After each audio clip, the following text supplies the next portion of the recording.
السلام علیکم دوستو، قارون کے خزانے کے متعلق آپ نے تاریخی حکایات اور محاورے تو سنے ہی ہوں گے۔ یہ وہی شخص ہے جس کا ذکر اللہ نے قرآن مجید میں نشان عبرت کے طور پر کیا ہے۔ قارون کا قصہ اسرائیلی اور اسلامی دونوں طرح کی روایتوں میں ملتی ہے۔ یہ بنی اسرائیل کا وہی امیر ترین شخص تھا جس کے خزانے کی کنجیاں 300 اونٹوں اور کھچروں پر لادے جاتے تھے، اور ہر کنجی چمڑے کی ہوتی تھی جو ایک خزانے کی چابی تھی۔ تاریخ انسانی میں شاید قارون سے زیادہ دولت و ثروت کسی شخص کو عطا نہیں کی گئی۔ قارون حضرت موسیٰ علیہ السلام کے چچا یسور کا بیٹا تھا۔ وہ نہایت ہی حسین خوبصورت آدمی تھا۔ یہی وجہ تھی کہ بنی اسرائیل اور قبطی لوگ اسے منور کہا کرتے تھے۔ قارون جوانی میں اپنے قوم کا سب سے با اخلاق اور نیک افراد میں شمار کیا جاتا تھا۔ نیز توریت کا بہت بڑا عالم دین بھی تھا، کیونکہ اس کی پرورش موسیٰ علیہ السلام کے سایہ عاطفت میں ہوئی تھی، اس لیے وہ کتاب کا علم بھی رکھتا تھا اور اچھی آواز کا مالک تھا۔ وہ توریت خوبصورت انداز میں تلاوت کیا کرتا تھا۔ یہی وجہ تھی کہ لوگ اس کا بہت ہی ادب و احترام کیا کرتے تھے۔ قارون ابتدا میں حضرت موسیٰ علیہ السلام پر ایمان لے آئے، اور جب بنی اسرائیل کو قبطیوں کی غلامی سے نجات ملی تو وہ ان کے ساتھ مصر چھوڑ کر سرزمین موعود کی طرف ہجرت کر گیا۔ وہاں اس کے حالات ایک دم سے بدل گئے اور اس کے ہاتھ میں بے شمار دولت آئی۔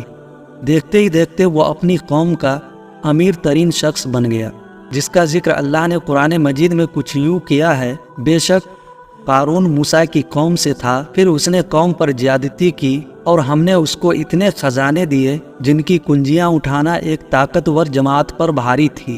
ایک جگہ فرمایا، جب اس سے اس کی قوم نے کہا اتراؤ نہیں، بے شک اللہ اترانے والوں کو پسند نہیں کرتا، اور جو مال تجھے اللہ نے دیا ہے اس کے ذریعے آخرت کا گھر طلب کر، اور دنیا سے اپنا حصہ نہ بھول، اور احسان کر جیسا اللہ نے تجھ پر احسان کیا ہے، اور زمین میں فساد نہ کر، بے شک اللہ فسادیوں کو پسند نہیں کرتا۔ جب زکوٰۃ کا حکم نازل ہوا اور حضرت موسیٰ علیہ السلام نے اس سے عہد لیا تو اس نے یہ وعدہ کیا تھا کہ اپنے مال کا 1000واں حصہ زکوٰۃ نکالے گا۔ جب اس نے اپنے مال کا حساب لگایا تو ایک بہت بڑی رقم زکوٰۃ کی نکلی، لہٰذا اس کے دل میں ہرس اور لالچ پیدا ہو گئی اور وہ زکوٰۃ کا منکر ہو گیا۔ اس نے ایک گندی چال چلی۔ اس نے بنی اسرائیل میں سے ایک گروہ کو جو اس کی حمایتی تھے جمع کیا اور کہا، اے بنی اسرائیل، موسیٰ نے ہمیں بہت سارے امور کا حکم دیا جس پر تم لوگوں نے اس کی پیروی کی۔ اب وہ تم سے تمہارا مال بھی لینا چاہتے ہیں۔ فلاں فاحشہ عورت کو لے کر آؤ تاکہ اسے کچھ پیسے دے کر موسیٰ کو بدکار ثابت کیا جا سکے۔ قارون نے اپنے قوم کے لوگوں کو جمع کیا اور حضرت موسیٰ علیہ السلام سے پوچھا کہ زنا کی کیا سزا ہے۔ حضرت موسیٰ علیہ السلام نے کہا، جو بھی زنا کرے حالانکہ اس کی بیوی بھی ہو تو اسے سنسار کیا جائے یہاں تک کہ وہ مر جائے۔ قارون نے حضرت موسیٰ علیہ السلام سے کہا، حتیٰ کہ اگر یہ کام آپ نے ہی انجام دیا ہو تو بھی؟ موسیٰ علیہ السلام نے کہا، ہاں، حتیٰ کہ اگر اس کام کو میں بھی انجام دوں تو یہی حکم ہے۔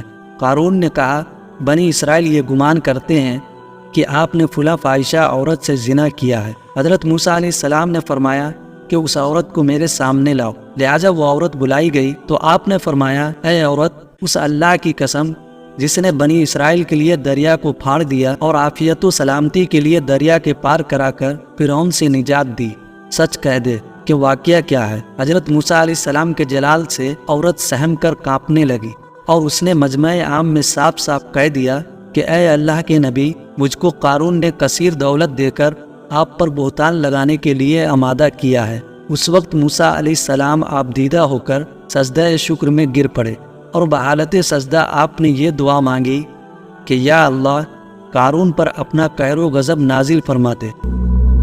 لہٰذا وہ تمام لوگ جو قارون کے ساتھ تھے وہ اس سے جدا ہو گئے۔ موسیٰ علیہ السلام نے اللہ کے اذن سے زمین کو حکم دیا تو زمین پھٹ پڑی، اور قارون اور اس کے پیروکار اس میں دھسنے لگے، اور دیکھتے ہی دیکھتے قارون، اس کا مکان اور خزانہ سب زمین میں دھس گیا۔ جب یہ زمین میں نابود ہو گئے تو زمین کا شفاق دوبارہ بند ہو گیا۔ قارون کے اس دولت کے متعلق بہت سارے تاریخی حکایات نقل کی گئی ہے، اور تا قیامت قارون اور اس کا خزانہ تمام انسانیت کے لیے نشان عبرت بنی رہے گی۔ امید کرتا ہوں آپ کو یہ ویڈیو اچھی لگی ہوگی۔ اگر اچھی لگی ہو تو ویڈیو کو لائک اور اپنے دوستوں میں شیئر ضرور کریں۔ مزید ایسی اور ویڈیو دیکھنے کے لیے چینل کو سبسکرائب کر لیں۔ پھر ملتے ہیں اگلی ویڈیو میں، جب تک کے لیے اللہ حافظ۔ شکریہ۔